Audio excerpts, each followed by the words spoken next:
Hi guys, so fresh from his victory in the House of Commons on his Rwanda bill, Rishi Sunak issued a sigh of relief, but in order to achieve this win, he needed the moderates within the Conservative Party to back the legislation and the Tory headbangers to either vote for it or abstain. However, what he told the crazies in the party seems to differ from what he told the public, because Miriam Cates, a member of one of those lunatic fringes within the Conservative Party, seems to be under the impression that Rishi is planning to amend the hell out of his immigration bill, something that the Prime Minister dismissed earlier this week. So did Sunak just throw the far right under a bus?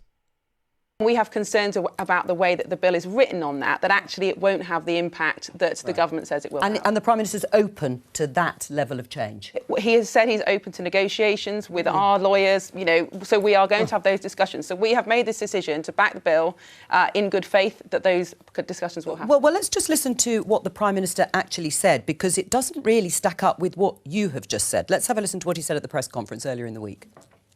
It is the only approach. Because going any further, that difference is an inch, but going any further would mean that Rwanda will collapse the scheme and then we will have nowhere to send anyone to. And that is not a way to get this going.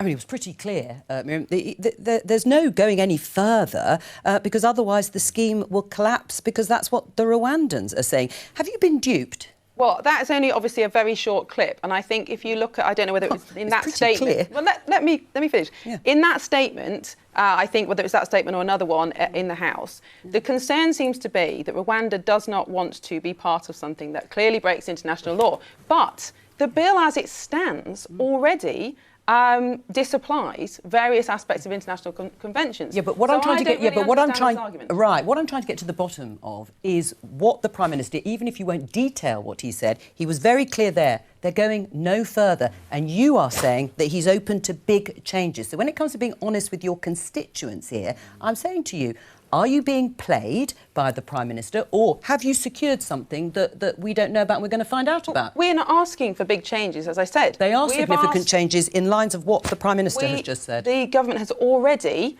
disapplied various aspects of international treaties in the first three clauses of the bill. We are asking for that to be extended to the fourth and fifth. In our view, that is not a major change. Fine. Now, how the Rwandans see that, I'm not sure, because we have already disapplied those in the first part of the bill. So that's where I don't quite understand this argument. It's like, okay, so first of all, Rishi Sunak has probably agreed something with the headbangers within the party. Don't worry, I'll take us out of the European Convention on Human Rights. Don't worry, I'll break international law. Now, Rwanda has said, we're not going to go along with you breaking international law. You're not going to drag us into a situation where we are forced to break international law. So that's not going to fly. I honestly don't know how this bill is going to work, because it doesn't make any sense. But to the political point, what has Rishi Sunak said to these crazy people? Because he must have said something in order to win them over. And it has to be something like, yeah, don't worry, the bill that's presented to Parliament, we're going to amend the hell out of it. It's not going to be the same thing. So, but Rishi Sunak is either lying to the public or he's lying to these crazy people within the party. I think it's more he's lying to the people in the party in order to get over this hump in the road. We've been here before. We've seen how the Tory leader will sell something to the crazies in the party to get over a problem of today and kick it into the long grass, postpone the problem to until next week or next month or whenever. I think this is what Rishi Sunak is doing. He knows that he can't amend it more. He can't go further, because if he does, it will crash the deal with Rwanda. And he knows that he can't go any further by taking Britain out of the European Convention on Human Rights, whatever that means, leaving the Council of Europe, because the moderates in the party will pull the plug as well.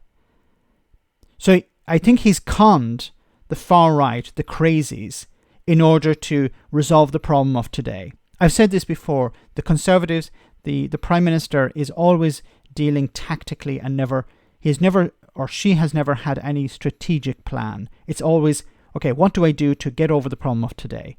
And yesterday it was, throw the crazies something, say that I'm going to amend the hell out of this. Don't worry, I'm going to go much further. I'm going to break international law left, right and centre. It doesn't matter what Rwanda says. It doesn't matter about the European Convention on Human Rights. This is for you. And that's what he has achieved.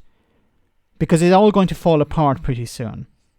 Let me know in the comment section, guys, what you think. As always, your comments are greatly appreciated. Thanks a lot.